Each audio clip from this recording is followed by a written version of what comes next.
Okay. Good evening, all of you.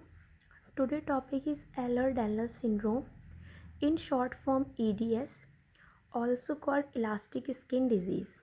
Also called elastic skin disease. Okay. EDS is a group of inherited disorder that affect the connective tissue mainly. EDS एक inherited disorder है जो हमारे connective tissues को affect करता है। इसमें क्या होता है, जो पेशेंट की स्किन होती है वो इतनी लूज़ हो जाती है, इतनी लूज़ हो जाती है कि उसमें एक स्ट्रेचेबल टेक्सचर देखने को मिलता है, एक इलास्टिक स्किन देखने को मिलती है। That's why EDS is also called elastic skin disease. Okay, primarily affect your skin, joint and blood vessels walls. Okay, it is a group of inherited disorder which manifest clinically with skin hyperelasticity, hypermobility of the joint, atrophic scarring and fragility of the blood vessels. What is atrophic scarring? Skin hyper elasticity मतलब अपना जो collagen fibres होते हैं इस skin के अंदर, जिससे skin tight होती है, वो एकदम लूज़ हो जाएगी स्किन। इसमें स्किन बहुत ज़्यादा इलास्टिसिटी हो जाएगी, तो इसको स्किन हाइपर इलास्टिसिटी हो गया। Hyper mobility of the joint मतलब जो जॉइंट होंगे, जो उनकी जो जितने भी जॉइंट को सपोर्ट देते हैं, लिगामेंट वगैरह, उनमें भी इलास्टिसिटी आ जाएगी, तो मोबिलिटी जो होगी जॉइंट की वो भी बढ़ जाएगी। अट्रॉफिक स्कारिंग क्या होता है? एक फ्लैट, ठीक है, शैलो डिप्रेशन होता है, एक फ्लैट शैलो डिप्रेशन होता है, जिसके अंदर क्या होता है, इसमें हमारी ब्लड वेसल्स जो होती हैं, जो हमारी स्किन जो होती है बिलो दी शैलो हील होती है, पूरी तरीके से प्रॉपर अंदर की तरफ से हील नहीं होती, बिलो दी शैलो हील होती है, ड्यू टू और caused by loss of collagen fibers from the skin। इस वजह से इस सिंड्रोम में जो मेन है एट्रोफिक स्कैरिंग होती है। Clear? Fragility of blood vessels. Fragility of blood vessels क्या होता है? Fragility of blood vessels result from both aging and damaging effect of sunlight on the connective tissue to support the blood vessels। तो इसमें पर पूरा skin दिखेगी। पर पूरा स्किन क्या होता है? पर्पल कलर स्किन होती है।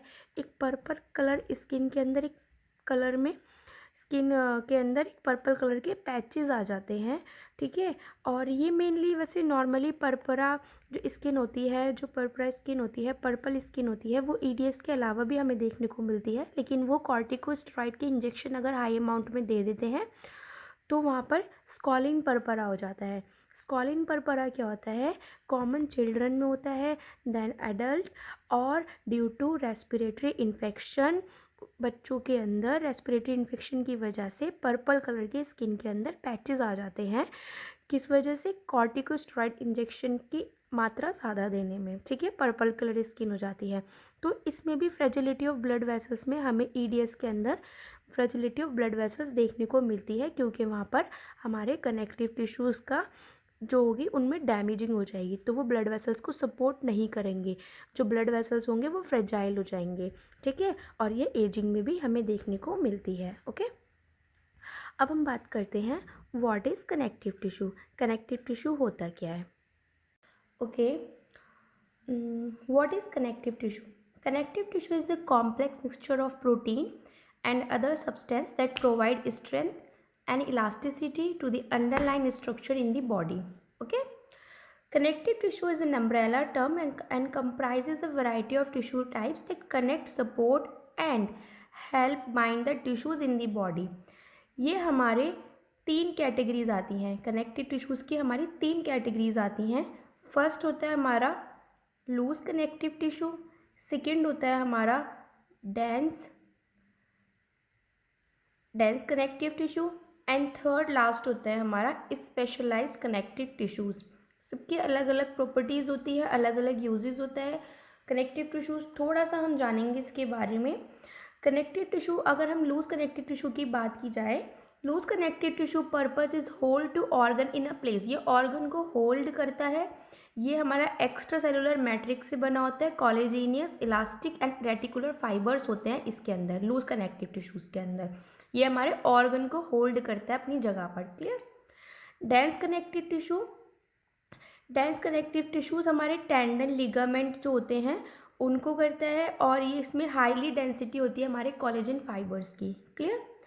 और अगर हम स्पेशलाइज कनेक्टिव टिश्यूज़ की बात करें तो इसके अंदर हमारे एडिपोज टिश्यूज़ और cartilage, bone, blood, lymph vessels वगैरह सब इसके अंदर स्पेशलाइज कनेक्टिव टिश्यूज़ में आते हैं।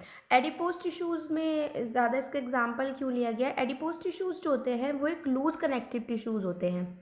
Adipose is also loose connective tissues. Okay.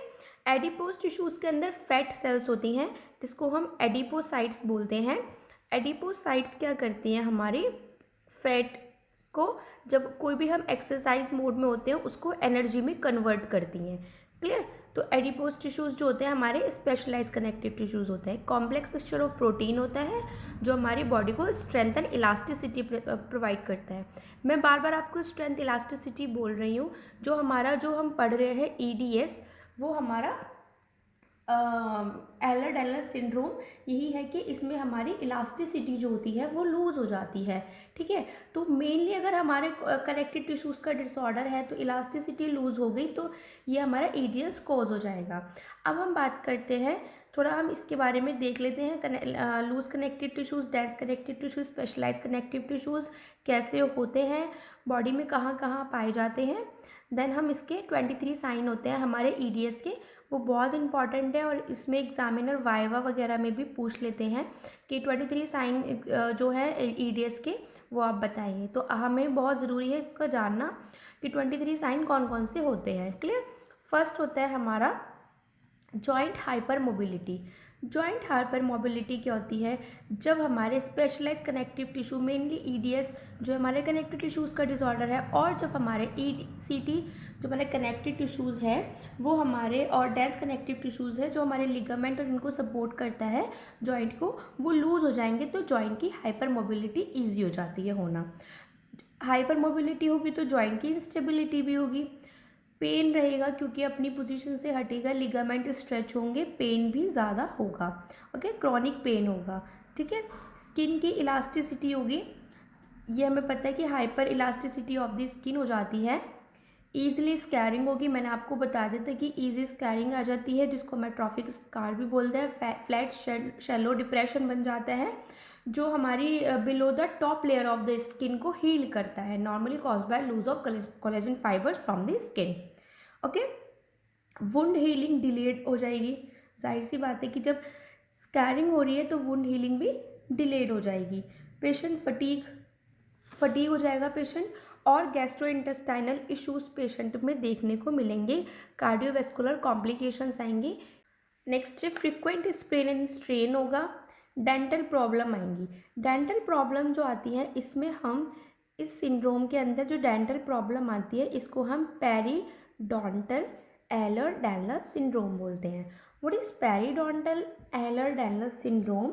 ये पेरीडोंटल टिश्यूज होते हैं, वो हमारे इसके अंदर रप्चर हो जाते हैं। रप्चर होने के बाद वो वहाँ से ब्रेक डाउन हो जाएंगे, पहले रप्चर होकर वहाँ से वो ब्रेक डाउन हो जाएंगे, अपनी पोजीशन छोड़ देंगे, और इसका मेनली कॉज होता है प्रीमेच्योर, टाइम से पहले हमारे टीथ का लॉस हो जाना, loss of teeth, premature loss of teeth. ठीक है। तो डेंटल प्रॉब्लम्स आती है क्योंकि यहाँ पर कोलेजन फाइबर्स का, कनेक्टिव टिश्यूज़ का डिसऑर्डर है, तो यहाँ पर हमें पेरिडोंटल EDS देखने को मिलता है। ईजी ब्रूजिंग होगी, एंग्जाइटी, डिप्रेशन में रहेगा पेशेंट, ऑर्थोस्टेटिक इंटॉलरेंस रहेगा, स्लीप डिसऑर्डर रहेगा।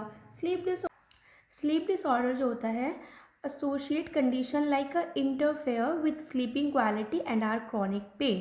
ओके। स्कॉलियोसिस, फटीग क्यों कॉमन है? मैंने आपको बताया फटीग क्यों कॉमन है।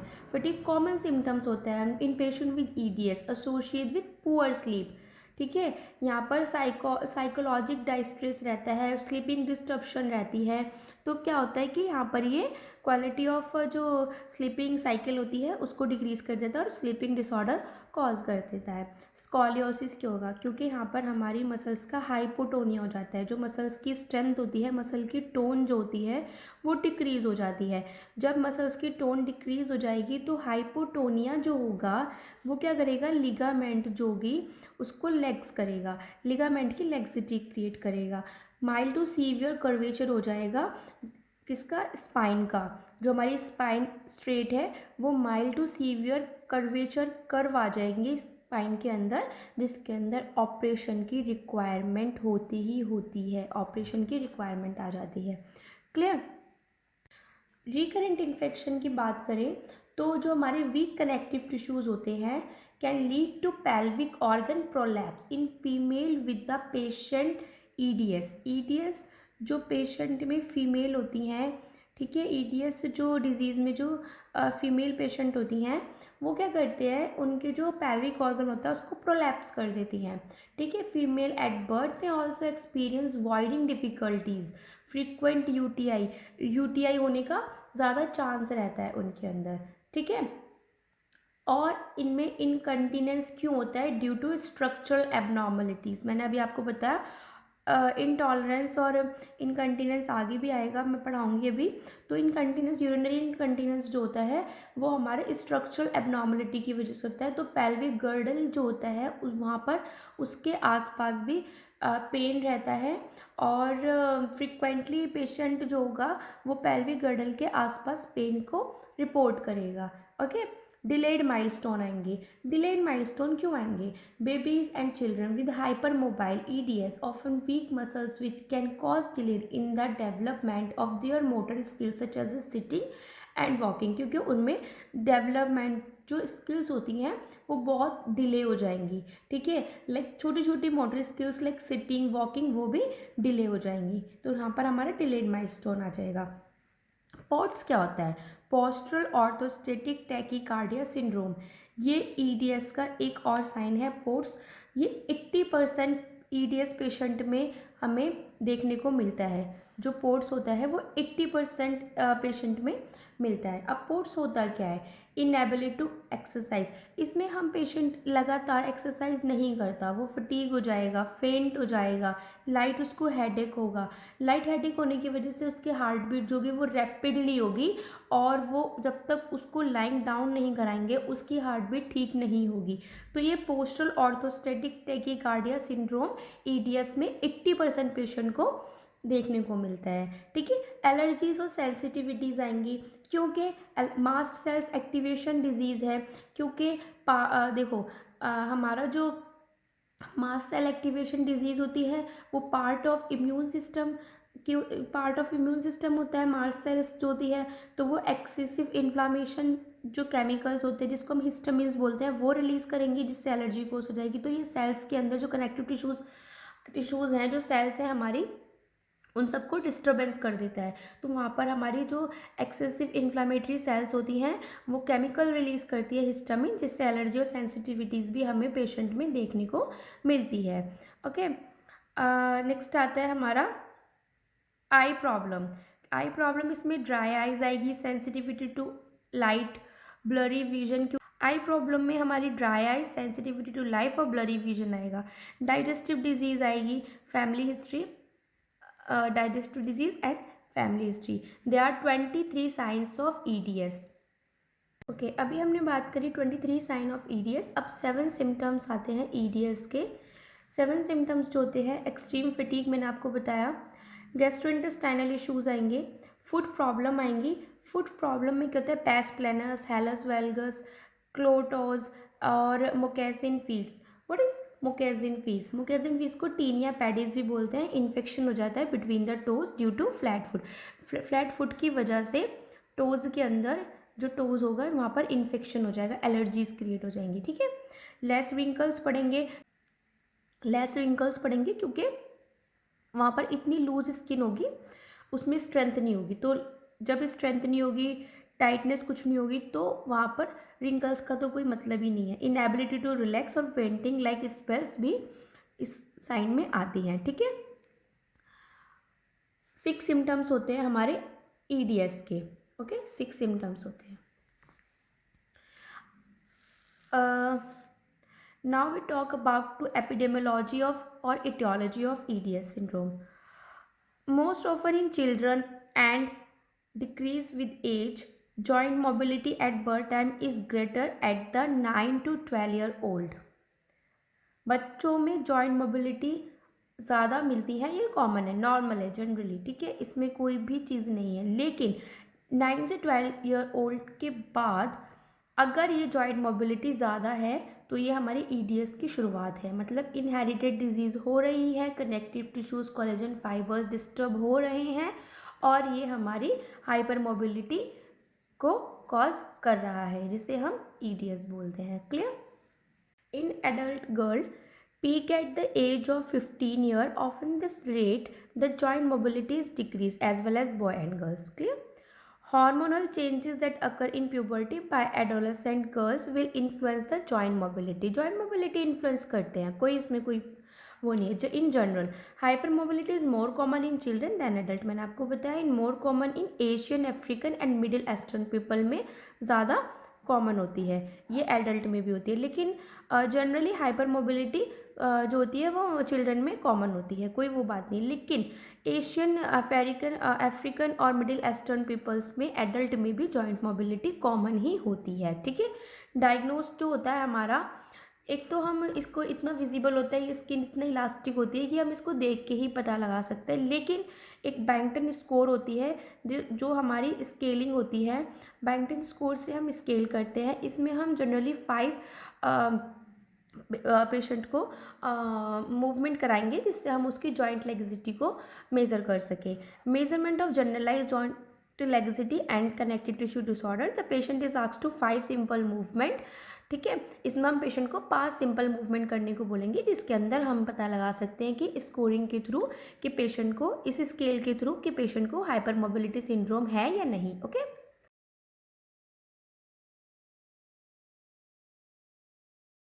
फर्स्ट है, second, third, fourth and fifth. First मतलब फर्स्ट जो है हमारा, ये हम दोनों हैंड में कराएंगे, ये भी दोनों हैंड में कराएंगे। थंब को फोर आर्म पे लगा के रिस्ट के पास, अराउंड द रिस्ट, और ये हाइपर एक्सटेंशन कराएंगे। थर्ड, ये भी दोनों हाथ में हो जाएंगे, तो 2 पॉइंट इसके, 2 पॉइंट इसके, 2 पॉइंट इसके, सेम ये भी हम 2 पॉइंट कराएंगे, ठीक है। 1 इसका कराएंगे क्योंकि इसमें जो पेशेंट होगा वो पूरा का पूरा बैंड होगा एक ही टाइम पे, ठीक है। तो टोटल जो हमारे हो गए 9 स्कोर हो गए। इसका हम क्या करते हैं, positive Beighton score for the joint hyper mobility syndrome is इधर 4 पॉइंट और मोर देन। अगर 4 पॉइंट से ज़्यादा, या तो 4 पॉइंट या 4 पॉइंट से ज़्यादा इन पांचों मूवमेंट में आती है हमें, 2 पॉइंट इसके, 2 पॉइंट इसके, 2 पॉइंट इसके, 2 पॉइंट इसके और 1 पॉइंट इसके, इनमें से कोई भी हमें 4 पॉइंट या फिर 4 पॉइंट से ज़्यादा आता है तो हाइपर मोबिलिटी सिंड्रोम है। हाइपर मोबिलिटी सिंड्रोम, इसको हम बैंगटन स्केल्स कहते हैं। कुछ हमारे टाइप्स होते हैं। क्यूटेनियस मैनिफेस्टेशन हॉलमार्क होता है ईडीएस का, इसमें हमारी hyper sensitivity, smooth and velvet like texture होता है, बहुत वेलवेट लाइक टेक्सचर हो जाता है। फ्रेजिलिटी होती है, वुंड हीलिंग जो होती है वो बहुत डिले हो जाती है। Atrophic scar, thin after wound healing, ठीक है। सेकेंड आता है कॉमन मस्कुलोस्केलेटल, जिसमें सबलक्सेशन देखने को मिलता है, अर्ली ओए हो जाता है, पेशेंट को टाइम से पहले ही, एज से पहले ऑस्टियोआर्थराइटिस की प्रॉब्लम होती है। डिसलोकेशन भी इसमें आता है, परसिस्टेंट पेन रहता है और रिकरेंट फ्रैक्चर की प्रॉब्लम आती है, क्यों, ठीक है। नेक्स्ट आता है other tissues like other tissues are subject to friability due to underlying collagen dysfunction. Hollow and solid internal organ spontaneous rupture, hollow और सॉलिड इंटरनल ऑर्गन, ठीक है, जो इंटरनल ऑर्गन होते हैं वो हॉलो हो जाएंगे और स्पॉन्टेनियस रप्चर हो जाएगा, ट्रोमैटिक रप्चर हो जाएगा, हर्निया हो जाएगा, रेक्टल प्रोलैप्स हो जाएगा। Neurological hypotonia, muscle tone decrease हो जाएगी, डेवलपमेंटल डिले होगा, जनरलाइज पेन होगा, इंसोम्निया आएगा, क्रॉनिक फटीग होगा। Cardiovascular mitral valve prolapse, less commonly tricuspid valve prolapse, aortic root dilatation can lead to rupture, and intercranial cranial artery may lead to aneurysm, may be rupture, and capillary fragility, easily burn, bruising and bleed internally. Okay. Treatment plan में क्या है? Treatment helps to manage symptoms and monitor for the complication. Treatment होता है कि हम इसको जो symptoms है उसको हेल्प करें क्योर करने में, और जो कॉम्प्लिकेशन हो सकती है उसको हम मॉनिटर करके रखें, मतलब उसको फर्दर कॉम्प्लिकेशन से प्रिवेंट करें। इसमें हम ड्रग थेरेपी, फिजियोथेरेपी, सर्जरी तीनों ही करा सकते हैं। ठीक है, डिपेंड करता है पेशेंट की कंडीशन पर।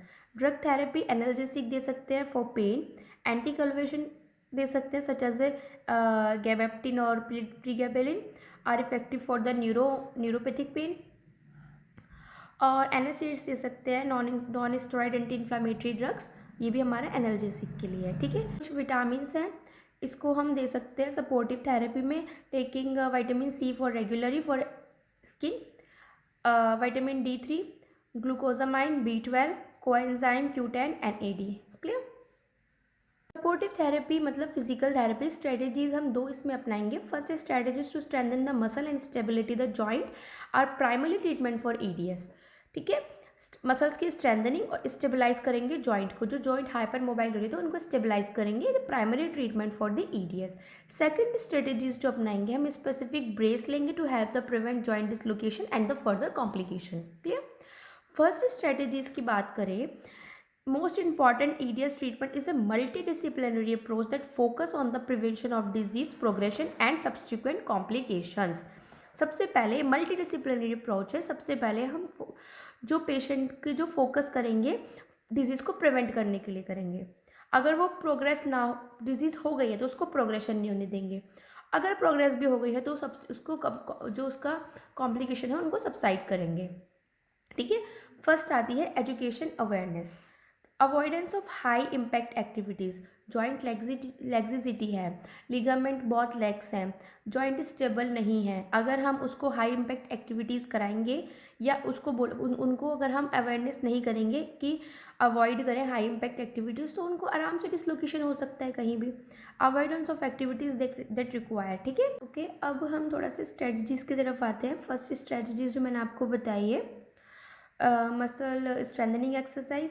अच्छा, पहले हम अवेयरनेस की बात करें तो हम उसको अवॉइड करेंगे हाई इम्पैक्ट एक्टिविटीज़ की, जॉइंट हाइपर एक्सटेंशन को अवॉइड करेंगे। फॉर एग्जांपल एक्सेसिव स्ट्रेचिंग ना करें, रिपीटेटिव एक्सरसाइज ना करें patient, meticulous skin care, meticulous dental care, frequent medical checkup for vascular dysfunction, जिसमें हम डेक्सा स्कैन के लिए पेशेंट को बोलेंगे कि वो अपना डेक्सा स्कैन कराता रहे, क्योंकि वो कभी अंदर उसको प्रॉब्लम हो, उसकी जो नर्व मसल्स वेसल्स है अंदर ऑर्गन्स में वो रप्चर भी हो सकती हैं। तो DEXA scan is very important. ठीक है, स्ट्रेटजीज फर्स्ट की अगर हम बात करते हैं, मसल स्ट्रेंथनिंग एक्सरसाइज, इसमें आता है हमारा aerobic exercise programme, low resistance plus high repetition resistance training to promote the joint stability and muscle tone increase होगी, और पेशेंट को हाइपर इलास्टिसिटी नहीं होगी। ठीक है, पेन मैनेजमेंट करेंगे, MFR देंगे। MFR बहुत बेस्ट होता है फॉर पेन रिलीफ के लिए। इसमें इमीडिएट पेशेंट को पेन सबसाइड हो जाता है, बहुत इफ़ेक्टिव होता है। ठीक है, सेकेंड स्ट्रेटजीज़ हमारी जो मैंने आपको बताया कि कॉम्प्लिकेशन को प्रिवेंट करने के लिए और डिसलोकेशन को प्रिवेंट करने के लिए सेकेंड स्ट्रेटजीज़ में हमारी ब्रेज आती है। ब्रेज यानी सपोर्टिव डिवाइस आते हैं। ठीक है, knee brace, ankle splint to prevent the ankle sprain, recurrent ankle sprain, wrist and arm splint. इसमें फिंगर स्प्लिन जो होती है वो इंपॉर्टेंट होती है। फिंगर क्योंकि हाइपर एक्सटेंशन हो जाती है, फिंगर का बहुत हाइपर एक्सटेंशन होता है, तो उसके लिए एक रिंग स्टेलर फिंगर स्प्लिंट आती है, कॉमनली यूज्ड होती है, जो हमारे PIP एंड DIP जॉइंट को रिस्टोर करते हैं, उनके ठीक है पेन को रिड्यूस करते हैं, उनके बैलेंस को रिस्टोर करते हैं, और उनके जो पेन होता है उसको भी रिड्यूस करते हैं, इम्प्रूव करते हैं उनकी स्ट्रेंथ को, फंक्शन को, while preventing the excessive motion. बहुत सी एक्टिविटीज़ ऐसी होती है जो हमें एक्सेसिव मोशन करना ही पड़ता है। ठीक है, उसके लिए हम फिंगर स्प्लिंट है, बहुत इफेक्टिव होती है। ब्रेस होता है, ये रिंग स्टेलर फिंगर स्प्लिंट होती है, ये कॉमनली यूज में आती है। ये हमारे PIP और DIP जॉइंट को के बैलेंस को रिस्टोर करती है, और हाइपर एक्सटेंशन अगर हम करते भी हैं तो वो डिसलोकेशन और हाइपर मोबाइल होने से प्रिवेंट करती है, जब हम एक्सेसिव मोशन करना चाहते हैं तो। क्लियर। तो आई होप कि आपको ईडीएस अच्छे से समझ में आ गया हो। अगर आपको जो भी क्वेरीज हैं प्लीज़ आप कमेंट में लिख के दें।